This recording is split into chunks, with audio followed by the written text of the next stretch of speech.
It chapter 2 है। इसका पहला पार्ट मैंने ऑलरेडी एक्सप्लेन कर दिया है, तो आप लोग वहां से जाकर देख सकते हैं।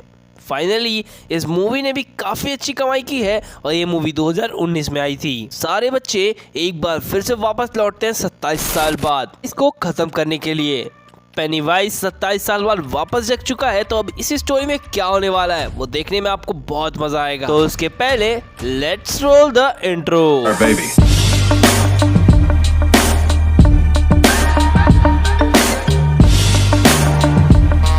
इट चैप्टर 2 की स्टार्टिंग में हमें एक बंदे को दिखाया गया है जो कि खेल रहा होता है। फाइनली यहाँ पे हमें पता चलता है कि ये दोनों बंदे गे हैं आपस में, और यहाँ के कैनिवल्स में यानी डेरी के रहने वाले लोगों से वो पंगा ले लेते हैं, जिस पर से एक बंदा तो यहीं का रहने वाला है और एक लड़की जो या फिर लड़का वो बाहर से आया हुआ है। फाइनली ये दोनों बाहर निकल ही रहे होते कि ये दोनों तीनों लड़के उसे परेशान करने के लिए आ जाते हैं और इनकी काफ़ी जम के पिटाई कर देते हैं। फिलहाल लड़के को तो ये कुछ नहीं करते, लेकिन लड़की का मुंह तोड़ देते हैं करने पर। फाइनली यहाँ पर ये सभी लोग मिलकर उसे नदी में फेंक देते हैं और वो लड़का काफ़ी ज़्यादा रोने लगता है। इस बात से वो पुलिस को भी कॉल कर देता है कि यहाँ पर कुछ लोगों ने ऊपर हमला किया था, और अब वो देखते हैं पेनीवाइज को। पेनीवाइज काफ़ी ज़्यादा भूखा लग रहा होता है, इसलिए वो इस प्रेमी के जोड़े का एक लड़की का वो खा ले आता है दिल। यहाँ पर हमें दिखाया गया वो उस लड़की का दिल निकालते हुए, और सीन शिफ्ट हो जाता है क्योंकि वहाँ पे काफ़ी ज़्यादा मात्रा में बलून्स आते हैं। पेनीवाइज वहाँ से तो निकल जाता है। सीन शिफ्ट होता है माइक की तरफ आज से 27 साल बाद। यहाँ पे माइक को दिखाया गया है जो कि इन सभी रहस्यों को देखने के लिए उस पुल के नीचे पहुँचता है जिस पर लिखा होता है कम होम। फाइनली ये चीज़ को याद आता है कि ये पेनीवाइज ही है जो कि उन्हें बुला रहा है। जिसके बाद हमें बिली को दिखाया गया है जो कि अब बड़ा हो चुका है और एक राइटर है। राइटर होने के साथ उसकी बीवी एक एक्ट्रेसेस है, जिस पर उसे पता चलता है कि उसकी लास्ट एंडिंग जो होती है वो बहुत ही बकवास होती है, और उसे कॉल आता है माइक का, जिस पर माइक कहता है कि वो डेरी से बोल रहा है और इन सभी को भूल चुका था कि डेरी जैसी जगह पर वो रहा करते थे। अब ये बोलते ही उसे सारी प्रॉमिसेस और बाकी चीज़ें याद आने लगती हैं, और सेम चीज़ अब भी होता है। एडी बात करता है अपनी बीवी से। फाइनली एडी भी काफ़ी ज़्यादा बड़ा हो चुका है और उसकी मोटी बीवी होती है। वो दूसरी तरफ हमें डेरी से कॉल दिखाया गया है जो कि किया होता है माइक ने, और उसे बोलता है कि वापस आ जाओ डेरी में, उन्हें काम है, उन्हें रीयूनियन करना होगा लूज़र टीम का, कि तभी उसका एक्सीडेंट हो जाता है। दूसरी तरफ रिची के साथ कुछ भी ऐसा होता है क्योंकि वो एक बहुत बड़ा कॉमेडियन है, जहाँ पे वो उल्टी कर देता है और उसका पूरी परफॉर्मेंस बिगाड़ देता है खुद की ही, क्योंकि उसे लगने लगा था कि अब डेरी में वो वापस से आ रहा है पेनीवाइज, शायद इसलिए कॉल किया गया है। दूसरी तरफ हमें दिखाया गया एक काफ़ी बड़ी बोर्ड मीटिंग को, जिस पर सभी लोग अपनी अपनी राय दे रहे होते हैं, और बेन वहाँ पर टीवी में ही बैठकर इन सभी को देख रहा होता है, जिस पर वो कहता है कि लोग पिंजरे के अंदर रहना पसंद नहीं करते हैं।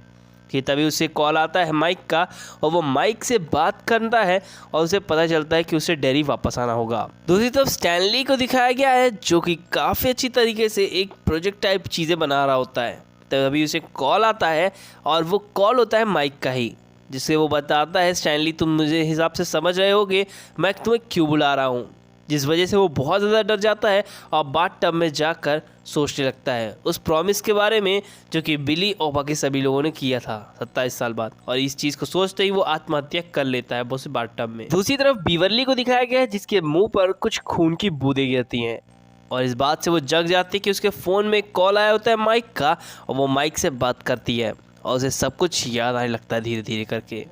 जिसके बाद यहाँ पर दिखाया गया माइक को जो कि कहता है कि उस प्रॉमिस की वजह से तुम लोग को वापस आना होगा क्योंकि पेनीवाइज वापस आ चुका है। इन सभी बातों को सुनकर उसका हस्बैंड भी जाग चुका होता है, और पहले तो उसका हस्बैंड ऐसा दिखाया गया कि बहुत अच्छा है और उसे बैठने के लिए कहता है कि वो रिलैक्स हो जाए और फिर जाए। लेकिन यहाँ पर हमें पता चलता है कि उसका हस्बैंड एक सैडेस्ट पीपल है, जिसकी वजह से इन दोनों के बीच में काफ़ी ज़्यादा फाइट हो जाती है, जहाँ पे वो अपने हस्बैंड को बेहोश कर देती है, और बेहोश करते ही वो वहाँ से भाग जाती है। निकलने के साथ ही वो अपनी रिंग भी उसी घर में छोड़ देती है। दूसरी तरफ कई लाशें बहती हुई दिखाई गई है, और यहाँ पर हमें दिखाया गया है हेनरी को। ये स्टोरी फ्लैशबैक में चल रही है, जहाँ पे हेनरी घर जब जाता है तो वहाँ पर उसे पुलिस पकड़ लेती है उसके बाप के कत्ल के जुर्म में, और अब वो एक पागल खाने में एडमिटेड है, जहाँ पे उसे वो बलून दिखता है जैसे पहले दिखा करता था, और उसके बाद वो जाने लगता है। अपने रूम के अंदर। उसी रूम में उसे वो फुग्गा दिखता है, जिसे वो उस फुग्गे को खींचता है तो वहाँ से उसका पुराना दोस्त बाहर निकलता है और जिसे पेनीवाइज ने खा लिया था। अब इसको वो चाकू भी मिलता है जिसे पेनीवाइज ने ही भेजा होता है हेनरी के लिए, और सीन फिर से प्रेजेंट में आता है जहाँ पे सभी लोग एक दूसरे से गले लगते हैं। बिवर्ली बेन के उन्हीं पुराने दिनों को याद करती है जिससे उसे सब याद आ जाता है और सभी लोग एक दूसरे से हंसते खेलते बात करने लगते हैं। अभी सभी लोग का ध्यान स्टैनली पर जाता है। स्टैनली काफ़ी ज़्यादा शांत स्वभाव का था और ऐसा सभी लोग बात करते हैं। माइक बताता है कि उन्होंने इसको इसलिए जगह इसलिए बुलाया है क्योंकि पेनीवाइज वापस आ चुका है 27 साल बाद। उन सभी को एक चिट मिलती है वहीं पे रखी नट्स बॉल की तरह और उन सभी लोग जोड़ते हैं चीज़ों को, जिस पर उन्हें पता चलता है कि स्टैनली मारा जा चुका है और वहाँ से कई अलग अलग तरह के क्रीचर्स बाहर निकल लगते हैं, जिस पर रिची काफ़ी ज़्यादा डर जाता है और वो पूरी जगह को तोड़ देते हैं। रिची जब वहाँ से जाने लगता है तो पीछे से एक बच्चा कहता है ये तो बस एक शुरुआत है, जिसके बाद रिची काफ़ी ज़्यादा उस बच्चे पर भड़क जाता है। दूसरी तरफ सभी लोग बाहर निकलते हैं, स्टैनली की वाइफ को कॉल करते हैं जहाँ पे स्टैनली ने बाथटब में जाकर आत्महत्या कर ली है और ये बात ऑलरेडी हमारी बनती थी। इस बात को सुनते ही बेन भी थोड़ा सा शॉक में होता है लेकिन वो कुछ नहीं कहता, सभी को समझाने की कोशिश करता है कि कोई भी यहाँ से मत जाओ क्योंकि पेनीवाइज वापस आ चुका तो हमने प्रॉमिस किया था। और एडी, बिवर्ली और बाकी सब लोग वापस जाने लगते हैं। बिली वहीं पर होता है जिस पर माइक कहता है कि मैं तुम्हें कुछ दिखाना चाहता हूँ, अगर तुम देखोगे और उन्हें बताओगे तो वो भी रुक जाएंगे इस काम के लिए।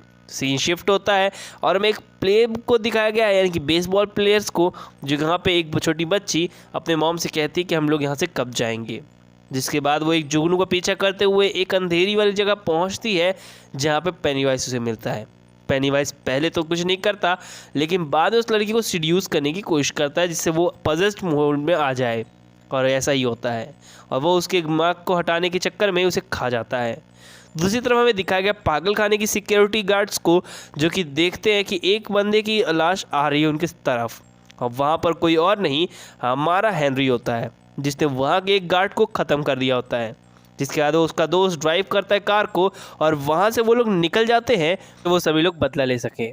दूसरी तरफ बेन को दिखाया गया जो कि बिवर्ली से कहता है तुम्हें कैसे पता कि वो बाथटब में ही मौत हो जाएगी, जिस पर बिवर्ली बताती है कि उसे सब कुछ ऑलरेडी पता है कि हम सब भी मरने वाले हैं। इस बात को वो बोल ही रहा होता है और सभी लोग यहाँ से जाने के लिए रेडी ही हो रहे होते हैं, जिस पर एडी की तरफ मुड़ घूम जाता है। एडी पूछता है क्या हुआ और सीधे आता है बिली पर सीन।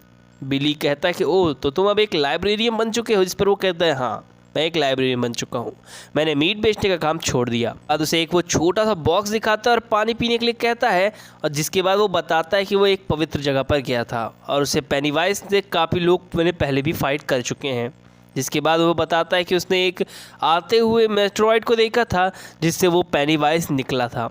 अब पेनीवाइज की ये सारी चीज़ें वो बताने चालू करता है, जिसके बाद अब ये सारी चीज़ें बिली को भी दिखने लगती हैं और बिली भी बोलता है कि ये तुमने क्या किया, क्या तुमने मुझे ड्रग्स दिया है। लेकिन वो सारी चीज़ों को महसूस करने के बाद और देखने के बाद वो चुपचाप सा खामोश हो जाता है और कहता है कि ये सब क्या था। जिसके बाद वो थोड़ा सा घबराया हुआ भी होता है और माइक को कहता है कि ठीक है मैं उन्हें भी रोकने की कोशिश करूँगा। तो सभी लोगों को एडी बोलता है कि क्या अब हम लोग यहाँ पे मरेंगे भी, को वो बताने की कोशिश करती है कि ऐसा कुछ नहीं होगा। फाइनली यहाँ पे बिली आता है और कहता है कि उसने वो सारी चीज़ें देख ली हैं जैसे हम पेनीवाइज को ख़त्म कर सकते हैं, और तुम्हें ये पावर पेनीवाइज की उन 3 रोशनियों को देखने की वजह से मिली है जब तुम बचपन में पजेस्ड हो गई थी उनसे। इसके बाद वो सभी लोग डिसाइड करते हैं कि वो पेनीवाइज को ख़त्म करने के लिए अपने अपने उस जगह पर जाएंगे जिस जगह पर वो सबसे पहले मिला करते थे। तो वो सभी लोग डायरेक्टली उस जगह पर पहुंचने के लिए रेडी होते हैं। तो बेन कहता है ये वही जगह है जहाँ पे हम लोग रहा करते थे, और वो लोग गलती से बेन के उसी अड्डे पर पहुँच जाते हैं। वो अड्डा काफ़ी ज़्यादा पुराना था और एक बार सीन फिर से फ्लैशबैक में पलट जाता है। बचपन में ये सभी लोग काफ़ी ज़्यादा इंजॉय किया करते थे उस जगह पर, लेकिन एडी काफ़ी ज़्यादा घबराता था क्योंकि उसे जर्म्स और बाकी चीज़ों से नफरत थी।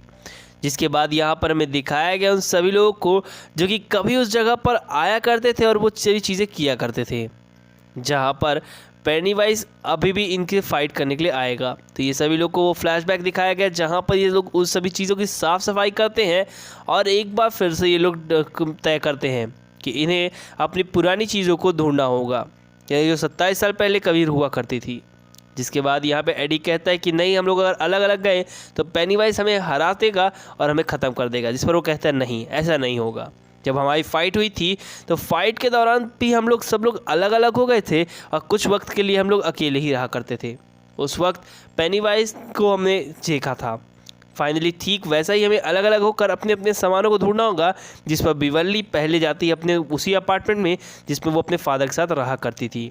और वो बचपन की उन सभी यादों को जीती है और वो देखती है जहाँ पर उसे याद आता है कि उसने उस चीज़ को यहाँ पे छुपाया है, और ये वही चीज़ है जो कि बेन ने उसे कभी बचपन में दी थी लेकिन उसे याद नहीं। ये औरत उसे रुकने के लिए कहती है और चाय पीने के लिए कहती है, और उसके बाद वो एक कन्वर्ट हो जाती है मॉन्स्टर में, जिस पर वो कहती है बिवरली तुम वापस आ गई हो और अब मुझे तुम इंटरटेन करोगी, जहाँ पे उसे एक प्यारी गुड़िया रानी बनोगी। जिसके बाद बिवरली उस रूम से बाहर की तरफ भागने लगती है, जिसके वहाँ पर वो बाहर जब निकल के देखती है तो वो बिल्डिंग पूरी एक खंडहर में चेंज हो चुकी होती है।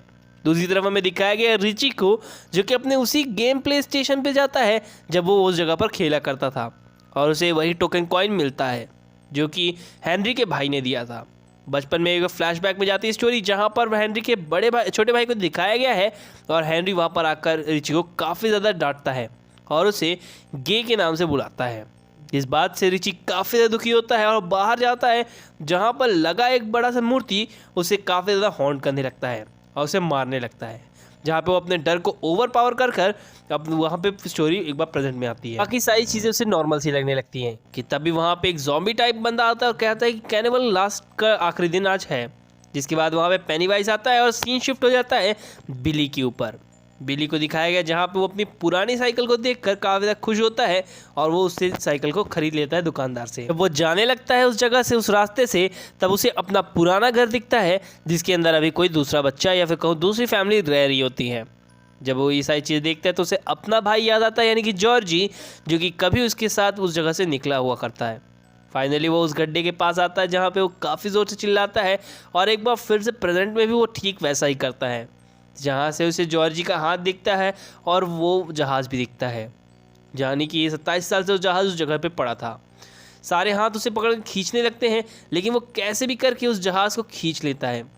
दूसरी तरफ माइक को दिखाया गया है जो कि थोड़ा सा दुखी होता है। फाइनली यहाँ पे सभी लोगों को इकट्ठा होने का निमंत्रण आया होता है। जॉर्जी के सामने वो बच्चा आता है जिस पर वो कहता है, उसे कई सारी आवाज़ें आती हैं जिस पर जो हमारा बिली कहता है कि तुम यहाँ से चले जाओ, इस शहर में मत रहो। दूसरी तरफ बेन को दिखाया गया है जो कि अपने स्कूल पे जाता है और बचपन में उसके साथ हुआ कुछ यूँ था कि वहाँ पे पेनीवाइज आता है जो कि एक रूप लेकर आता है और किसी और का नहीं, का बिवरली का ये रूप देखकर वो काफ़ी ज़्यादा डर जाता है, जिसके बाद वो रूम के अंदर भाग जाता है और अब वो प्रेजेंट में सीन आता है जहाँ पास से उस सामान को लेता है और वहाँ से निकल जाता है। दूसरी तरफ हमें दिखाया गया उन सभी लोग को जो कि अपने अपने सामान को लेकर आ चुके होते हैं, लेकिन रिची अब उस जगह से जाना चाहता था क्योंकि वो नहीं जाना चाहता था कि डेरी पे रहे। वो दूसरी तरफ हमें दिखाया गया है हमारे एडी को जो कि उसी शॉप पर जाता है जहाँ वो बचपन में वहाँ से दवाइयाँ लिया करता था। यहाँ पर मैं बता दूं कि सारी चीज़ें वैसी ही होती हैं जैसा कि उसने पहले के देखा था। उसके छोटे वाले रूप यानी कि पास्ट में दिखाया गया कि वो जब छोटा था तो उसकी मॉम को बांध के रखा गया था उसी मेडिकल शॉप में, और वहाँ पे एक ज़ॉम्बी टाइप का बंदा या फिर कहूँ बीमारियों से भरा बंदा उस जगह पर आता है। फाइनली यहाँ पर वो प्रेजेंट टाइमलाइन में भी ऐसा ही होता है, लेकिन वो अपने डर को कम करता है और उस पर वो जीव उल्टी कर देता है। सीन शिफ्ट होता है जहाँ पर हमें उस लड़की को दिखाया गया है जो कि अब बड़ी हो चुकी है और वो कहते हैं तुम्हारी हालत कुछ अच्छी नहीं लगती। बेनली वहाँ पर आता है बिवरली से मिलने के लिए और वो दोनों एक दूसरे की तरफ देखते हैं जिससे उन्हें अपना पुराना वाला बचपन या कहूँ पुराना वाला रूप याद आने लगता है। तो दूसरी तरफ दिखाया जाता है कि एक स्केट बोर्ड उस जगह पर आता है और ये स्केट बोर्ड उसी बच्चे का है जिसे बिली देखता है, जिस पर लिखा होता है अब जॉर्जी को तो तुम नहीं बचा पाए लेकिन इस बच्चे को बचा लो अगर हिम्मत है तो। फाइनली वो वहाँ से निकल जाता है और यहाँ पर जी वहाँ से भागने की फिराक में होता है कि तभी हमें एक उसी गाड़ी को दिखाया गया जिसमें हेनरी रहता है। दूसरी तरफ एडी को दिखाया गया जो कि बाथरूम में जाता है, अपना मुंह धोता है और वहाँ पर हेनरी आ जाता है जो कि उसके मुंह के अंदर चाकू घुसा देता है। काफ़ी ज़्यादा घबराया हुआ होता है इसलिए वो उसके चेस्ट पर ही उसका चाकू घुसा देता है। यहाँ पर से एडी डर से बाहर निकलता है जिस पर ये सभी दोनों लोग देखते हैं और कहते हैं कि अभी यहाँ पर क्या हुआ, जिस पर वो बताता है कि हेनरी अंदर की तरफ है बाथरूम में। दूसरी तरफ हमें दिखाया गया हेनरी को जो कि उस बाथरूम से जंप लगाकर बाहर की तरफ निकल जाता है और इस चीज़ को बेन देखता है और बेन को याद आता है अपना पास्ट जब उसके पेट पर उसने एच या फिर हेनरी लिखने की कोशिश कर रहा था। दूसरी तरफ हमें उस बच्चे को दिखाया गया जो कि उस काफ़ी छोटे से टनल के अंदर जाता है या फिर कहूँ मिरर हाउस के अंदर, जिस पर बिली उसे देख लेता है। बिली उसके पीछे भागता है और वो बच्चा एक मिरर हाउस में फंस जाता है, जिसे बिली भी तोड़ने की कोशिश करता है, जिससे वो तोड़कर उस बच्चे तक पहुंच सके। लेकिन यहाँ पर पहले से ही पेनीवाइज होता है, जहाँ पे वो उस बच्चे के को अपना बड़ा सा मुंह खोलकर खा जाता है। जब जा रहा होता है तभी उसे एक काफ़ी बड़ा घर टाइप की चीज़ दिखती है और एक्चुअल में ये एक ऑडिटोरियम है, जहाँ पर पहले के लोग अपनी भाषण देते थे और ये बताते थे कि वो मर्द बन चुके हैं। स्टैनली यहाँ पर कभी भाषण दिया था आकर, और इसके बाद सीन शिफ्ट होता है माइक पर। माइक कहता है कि हम सभी लोग को भी उस जगह पर जाना होगा। तभी उसके ऊपर हमला कर देता है हेनरी और वो कहता है कि तुम मरोगे, लेकिन रिची उसे बंदे को आकर मार देता है, या फिर कहूँ हेनरी को। सभी लोग इस चीज़ को देखकर काफ़ी ज़्यादा दुखी होते हैं और रिची तो उल्टियाँ ही कर देता है। दूसरी तरफ दिखाया गया है हमारे को बिली को दिखाया गया है, जो कि उस बच्चे को बचाने के लिए उस घर के अंदर जाता है, जहाँ पर वो सभी मेंबर्स आते हैं और कहते हैं कि अब हम भी चलेंगे, हम भी पूरी तैयारी के साथ आए हुए हैं इस राक्षस को एक बार फिर से ख़त्म करने के लिए। जिसके बाद सभी लोग अंदर की तरफ जाते हैं और उन्हें स्टैनली का बचपन वाला रूप, ये गर्दन कटा हुआ मिलता है, जो कि कन्वर्ट हो जाता है कि स्पाइडर में, और काफ़ी ज़ोर ज़ोर से हंसने लगता है और रिची पर अटैक कर देता है। यहाँ पर मैं बता दूं कि सभी लोग अपने अपने डर से काफ़ी ज़्यादा रूबरू होते हैं, जहाँ पर एक बूढ़ी औरत बीवरली को पकड़कर पानी में ले जाती है। सभी लोग उस पानी के अंदर डुबकी लगाकर उसे बाहर निकालते हैं और वो एक टनल के अंदर पहुँचते हैं। वहाँ से एक कुआं होता है जिसके अंदर नीचे सब लोग उतरते हैं और एक रिचुअल परफॉर्म करने वाले होते हैं, जिस पर उसी बॉक्स को रखा जाता है और आग जलाकर वो सारी पुरानी वाली चीज़ों को डाल दिया जाता है। वहाँ पर एडी अपना एक स्प्रे टाइप का चीज़ डालता है। सभी लोग अपने रिलेटेड चीज़ें डाल देते हैं और स्टैनली के रिलेटेड भी, जिस पर सभी लोग एक मंत्र पढ़ना चालू करते हैं और वो ये होता है, हमें रोशनी नहीं चाहिए। जिसके बाद वो 3 रोशनियाँ वापस आती हैं और एक डब्बे के अंदर कैद होने लगती हैं, जो कि माइक लेके आया होता है। लेकिन उस डब्बे के अंदर से गुब्बारा निकलता है और वो काफ़ी बड़ा हो जाता है, और वो जब फटता है तो उससे निकलता है पेनीवाइज। पेनीवाइज उन सभी को बहुत ज़्यादा डराता है, जिसके बचने के लिए सभी लोग बाहर भागने लगते हैं। अब डरने लगते हैं, जिसकी वजह से पेनीवाइज और बड़ा होता जाता है और सभी लोग को वो उनका डर दिखाता है, जिससे वो सभी लोग एक बार ओवर पावर करने लगते हैं। अब यहाँ पे सभी लोग अपने डर को कम करते हैं, जहाँ पे बिली अपने ही रूप से मिलता है, जो कि उसे डराता है। दूसरी तरफ हमें दिखाया गया है बीवरली को, जो कि उसी बात में पहुँच जाती है कि कभी उसे लोग परेशान किया करते थे। बेन अपने उस गड्ढे वाले घर पर पहुँचता है। सभी लोग किसी न किसी तरीके से अपने डर को कम करते हैं और अपनी वापस उसी स्टेट पे पहुंच जाते हैं, और उसकी काफ़ी ज़्यादा बेइज्जती करने लगता है, या फिर कहो पेनीवाइज की, जहाँ पे पेनीवाइज उसे पजेस करने के लिए अपनी उन 3 रोशनियों को दिखा देता है अपने मुंह से। जिस पर एडी कहता है कि अगर मैं विश्वास करूं तो इस राक्षस को ख़त्म कर सकता हूं, और उसके हाथ पर रखी हुई चीज़ या फिर कहो छड़ को वो उसके मुंह पर ही डाल देता है, जिससे उसका पूरा मुंह चोक कर जाता है और वो एक गिर जाता है काफ़ी बड़े नुकीले चीज़ पर, या फिर कहो एस्टेरॉइड के टुकड़े पर। फाइनली यहाँ पे सभी लोग काफ़ी ज़्यादा खुश होते हैं कि उन्हें हरा दिया गया है, लेकिन एडी के चेस्ट पे वहाँ पे वो डरा हुआ होता है एडी, जिसकी वजह से वो उसके चेस्ट पे अपना नाखून घुसा देता है और उसे फेंक देता है। एडी काफ़ी ज़्यादा ज़ख्मी हो चुका था, लेकिन ये लोग कैसे भी करके एडी को बचाना चाहते थे, और सभी लोग वहाँ पर होते हैं। इस पर प्लान करते हैं कि हमें इसे छोटा करना होगा, तो ये डरता ही नहीं, यानी कि पेनीवाइज को डराने के लिए वो सभी लोग उसे काफ़ी ज़्यादा गालियाँ देते हैं और छोटा महसूस करते हैं। फाइनली वो काफ़ी ज़्यादा डर के छोटा हो जाता है, क्योंकि इनकी ताकतें बढ़ गई थी और वो बार बार उन्हें जोकर कहते हैं, जिससे पेनीवाइज डर जाता है। और यहाँ पर हमें दिखाया गया माइक को, जो कि पेनीवाइज के चेस्ट को चीरते हुए उसका दिल बाहर निकाल लेता है, और सभी लोग मिलकर उसके दिल को दबा देते हैं, जिसकी वजह से वो वहीं के वहीं मारा जाता है और कहता है कि बच्चे अब काफ़ी ज़्यादा बड़े हो चुके हैं, अब तो ये बच्चे डरते ही नहीं। जिसके बाद यहाँ पे पेनीवाइज ख़त्म हो जाता है। सभी लोग उस जगह पर पहुँचते हैं कि जिस जगह पर ये लोग कभी नहाया वहाया करते थे, और ये लोग एक बार फिर से डुबकी लगाते हैं, जिस पर सभी कहते हैं कि एडी अगर यहाँ पर होता तो 10 बीमारियों की गलती गिरा चुका होता। और यहाँ पर रिची भी काफ़ी ज़्यादा दुखी होता है। रिची का कहना था कि अब यहाँ पर वो नहीं है, इस बात से वो काफ़ी ज़्यादा दुखी है। सभी लोग उस शॉप के बाहर खड़े होते हैं जब वो बचपन में खड़ा होकर देखा करते थे, और वो अपने बचपन वाले रूप को देखते हैं। सीन शिफ्ट होता है पास्ट में, जब सभी लोगों ने इस चीज़ को प्रॉमिस किया होता है। अब यहाँ पे दिखाया गया बिली को, जो कि अपने काम में मशरूफ़ होता है, और उससे मिलता है यहाँ पे एक लिफाफा, जो कि स्टैनली के थ्रू भेजा गया होता है, क्योंकि वो पूछता है कि अगर मैंने कुछ गलती की हो आत्महत्या करके तो आई एम रियली सॉरी। क्योंकि स्टैनली बचपन में काफ़ी ज़्यादा बड़ा हो चुका था, उनसे ही बड़ी बड़ी बातें किया करता था। इस बात से वो काफ़ी ज़्यादा खुश होते हैं कि स्टैनली ने उनके लिए लेटर लिखा था। अब फाइनली ये दोनों भी काफ़ी ज़्यादा खुश होते हैं और ये मूवी यहीं पर खत्म। अगर आपको मेरी एक्सप्लेनेशन अच्छी लगी हो तो प्लीज़ चैनल को सब्सक्राइब करना और बेल आइकन दबाना बिल्कुल ना भूलें। साथ साथ इस चैनल को जाके सब्सक्राइब भी कर लें, और आगे आने वाली कई और मूवीज़ में लाने वाला हूँ। तब तक के लिए बी सेफ। Thank you.